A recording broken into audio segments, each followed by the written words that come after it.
नमस्ते। अच्छा, फैक्ट्री शब्द सुनते ही दिमाग में क्या आता है? शायद तेल, धुआं और बहुत शोर मचाती हुई मशीनें, है ना? एक पुरानी सी तस्वीर। पर क्या हो अगर हम कहें कि आज की सबसे मॉडर्न फैक्ट्रियां वो एक शांत लाइब्रेरी जितनी ऑर्गेनाइज्ड और किसी बड़ी टेक कंपनी जितनी स्मार्ट हो सकती हैं? जी हाँ, आज हम इन्हीं आधुनिक कारखानों की दुनिया को समझने वाले हैं। ये वो जगह हैं जो सिर्फ सामान नहीं बनाती, बल्कि सोचती भी हैं। जरा कल्पना कीजिए एक ऐसी फैक्ट्री जो खुद अपनी गलतियों से सीखे, जो किसी मशीन के खराब होने से पहले ही बता दे कि देखो अब मरम्मत की जरूरत है, और जो हमारी बदलती पसंद और जरूरतों के हिसाब से रातों रात खुद को ढाल ले। नहीं नहीं, ये किसी साइंस फिक्शन फिल्म का सीन बिल्कुल नहीं है। ये आज की हकीकत है, और इसी को कहते हैं स्मार्ट फैक्ट्री। चलिए, इसी सोचती हुई फैक्ट्री को और गहराई से समझते हैं। देखिए, हम यहाँ किसी छोटे-मोटे अपग्रेड की बात नहीं कर रहे हैं। ये चीजें बनाने के तरीके में आया एक बहुत ही बुनियादी बदलाव है, एक ऐसी क्रांति जो हमारे प्रोडक्शन के पूरे इकोसिस्टम को हमेशा के लिए बदल रही है। तो पारंपरिक और स्मार्ट फैक्ट्रियों में फर्क सच में जमीन आसमान का है। देखिए, पहले क्या होता था, सब कुछ एक सीधी फिक्स्ड लाइन में चलता था, एकदम रिजिड। एक मशीन को ये तक नहीं पता होता था कि उसके बगल वाली मशीन कर क्या रही है। सब आइसोलेटेड थे। और मेंटेनेंस, अरे वो तो तभी होती थी जब कोई मशीन पूरी तरह से ठप पड़ जाए। लेकिन आज आज की स्मार्ट फैक्ट्रियां बिल्कुल अलग हैं। यहाँ सब कुछ फ्लेक्सिबल है, एक दूसरे से कनेक्टेड है। मशीनें लिटरली एक दूसरे से बात करती हैं, और कोई मशीन खराब होने वाली हो तो ये पहले ही बता देती हैं। मतलब अब एक ही जैसी लाखों चीजें बनाने पर जोर नहीं है, बल्कि हर एक ग्राहक की पसंद के हिसाब से प्रोडक्ट्स को कस्टमाइज करना अब मुमकिन है। पर सवाल ये है कि हम यहाँ तक पहुँचे कैसे, ये समझना बहुत ज़रूरी है। मैन्युफैक्चरिंग का ये सफ़र गियर्स से गीगाबाइट्स तक का एक बड़ा ही रोमांचक सफ़र रहा है, जिसे 4 बड़ी औद्योगिक क्रांतियों ने शक्ल दी है। पहली क्रांति आई भाप की शक्ति के साथ, जिसने टेक्सटाइल इंडस्ट्री को हमेशा के लिए बदल दिया। फिर दूसरी क्रांति बिजली और असेंबली लाइन लेकर आई, जिसकी बदौलत फोर्ड जैसी कंपनियां बड़े पैमाने पर गाड़ियां बना पाईं। तीसरी क्रांति थी कंप्यूटर्स और शुरुआती ऑटोमेशन की। और आज आज हम चौथी औद्योगिक क्रांति के दौर में जी रहे हैं, जिसे कहते हैं इंडस्ट्री 4.0। ये डेटा और इंटेलिजेंस का जमाना है। तो ये इंडस्ट्री 4.0 आखिर है क्या? इसे आसान शब्दों में समझें तो ये असल दुनिया और डिजिटल दुनिया का संगम है। ये वो पॉइंट है जब फैक्ट्री की हर मशीन, हर टूल, हर प्रोसेस इंटरनेट के जरिए एक दूसरे से जुड़ जाता है और मिलकर एक बहुत बड़ा इंटेलिजेंट नेटवर्क बना लेता है। इंडस्ट्री 4.0 के पीछे असल में 2 बड़ी टेक्नोलॉजी काम करती हैं।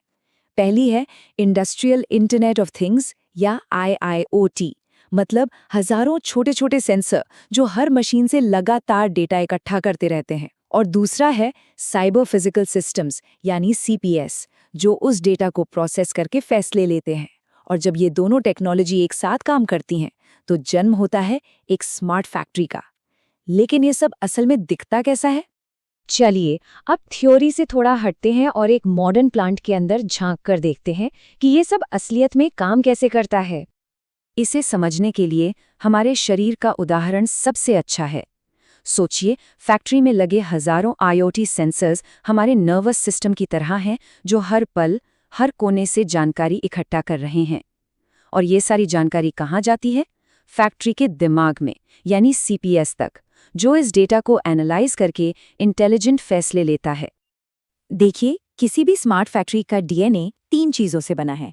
पहला, ऑटोमेशन, मतलब जो काम बार बार करना है उसके लिए रोबोट्स का इस्तेमाल। दूसरा, इंटीग्रेशन, मतलब फैक्ट्री की मशीनों से लेकर ऑफिस के कंप्यूटर तक सब कुछ एक दूसरे से कनेक्टेड होना। और तीसरा, सबसे जरूरी, डेटा एनालिटिक्स, यानी उस डेटा को समझकर बेहतर और तेज फैसले लेना। तो चलिए अब इसी DNA को एक्शन में देखते हैं, एक मॉडर्न कार बनाने वाले प्लांट के अंदर, जहां हर कुछ मिनटों में एक नई चमचमाती गाड़ी बनकर तैयार होती है। एक कार बनाने की प्रक्रिया कई स्टेप से गुजरती है। सबसे पहले स्टैंपिंग, जहां बड़ी बड़ी प्रेस मेटल की शीट्स को दरवाजे और छत जैसे पैनल्स में बदल देती हैं। फिर आता है बॉडी शॉप, जहां सैकड़ों रोबोट्स इन पैनल्स को एक साथ वेल्ड करते हैं। पेंट शॉप में कार पर पेंट की कई परतें चढ़ाई जाती हैं, इसमें कई घंटे लगते हैं। और आखिर में जनरल असेंबली में इंजन, सीटें और बाकी सब कुछ फिट किया जाता है।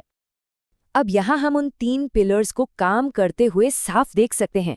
ऑटोमेशन, बॉडी शॉप में सैकड़ों रोबोट्स इंसानों से कहीं ज्यादा सटीक वेल्डिंग करते हैं। इंटीग्रेशन, असेंबली लाइन को पता होता है कि अगले कुछ घंटों में उसे कौन से पार्ट्स चाहिए होंगे और वो खुद ब खुद सप्लायर्स को ऑर्डर भेज देती है। और डेटा, वेल्डिंग करने वाले रोबोट के सेंसर अगर कोई भी गड़बड़ी देखते हैं तो वो तुरंत सिस्टम को अलर्ट कर देते हैं, जिससे लाखों का नुकसान होने से बच जाता है।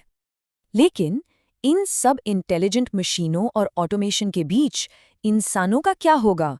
भविष्य की इस फैक्ट्री में लोगों की जगह आखिर है कहाँ? ये शायद इस पूरी क्रांति से जुड़ा सबसे बड़ा और सबसे जरूरी सवाल है। और ये एक बहुत ही वाजिब चिंता भी है। क्या स्मार्ट फैक्ट्रियां जितने रोजगार पैदा करेंगी उससे कहीं ज्यादा खत्म कर देंगी? ये एक ऐसा सवाल जो हर बड़ी टेक्नोलॉजी के आने पर उठता है, चाहे वो कंप्यूटर का जमाना हो या फिर इंटरनेट का। तो इसका जवाब है, फोकस लोगों को रिप्लेस करने पर नहीं, बल्कि उनके रोल्स को इवॉल्व करने पर है। काम अब सिर्फ शारीरिक मेहनत वाला नहीं रहा, वो नॉलेज बेस्ड स्किल्स की तरफ बढ़ रहा है। जरा सोचिए, अब एक फैक्ट्री कर्मचारी सिर्फ एक मशीन ऑपरेटर नहीं है, बल्कि वो एक डेटा साइंटिस्ट, एक रोबोटिक्स कोऑर्डिनेटर या एक सिस्टम ऑप्टिमाइजर हो सकता है, जो मशीनों के साथ मिलकर काम करता है। और इसीलिए आज की स्मार्ट फैक्ट्री में डेटा को समझने की स्किल, सिस्टम को मैनेज करने की स्किल और रोबोट्स के साथ तालमेल बिठाने की स्किल, इन सब की बहुत ज्यादा डिमांड है। यहाँ कर्मचारी एक ऑपरेटर से ज्यादा एक प्रॉब्लम सॉल्वर बन जाता है, जो क्रिएटिव और स्ट्रेटेजिक चुनौतियों को हल करता है। ये वो काम है जो मशीनें नहीं कर सकती। तो फिर मैन्युफैक्चरिंग के लिए आगे क्या है? देखिए, ये सफर सिर्फ ज्यादा एफिशिएंट होने तक ही सीमित नहीं है। ये हमें एक ऐसे भविष्य की ओर ले जा रहा है जहां फैक्ट्रियां न सिर्फ ज्यादा स्मार्ट होंगी, बल्कि पर्यावरण के लिए ज्यादा सस्टेनेबल और इंसानों के काम करने के लिए भी बेहतर जगह होंगी। तो यहाँ से ले जाने वाली सबसे अहम बात यह है कि आधुनिक मैन्युफैक्चरिंग की पहचान सिर्फ ज्यादा रोबोट से नहीं होती। इसकी पहचान होती है इंटीग्रेशन, डेटा और फ्लेक्सिबिलिटी से। ये एक कनेक्टेड, इंटेलिजेंट और लगातार सीखने वाला इकोसिस्टम है। भविष्य की फैक्ट्री के विजन में एडवांस्ड रोबोटिक्स, सस्टेनेबल एनर्जी और पूरी तरह से ऑटोमेटेड सप्लाई चेन जैसी चीजें तो हैं ही, लेकिन सोचने वाली बात यह है कि इसमें और क्या शामिल होना चाहिए। क्या लोकल 3D प्रिंटिंग हब्स इसका हिस्सा होंगे, या फिर इंसान और AI के बीच और भी गहरा तालमेल? भविष्य अभी लिखा जाना बाकी है, और ये देखना वाकई में दिलचस्प होगा कि वो क्या मोड़ लेता है।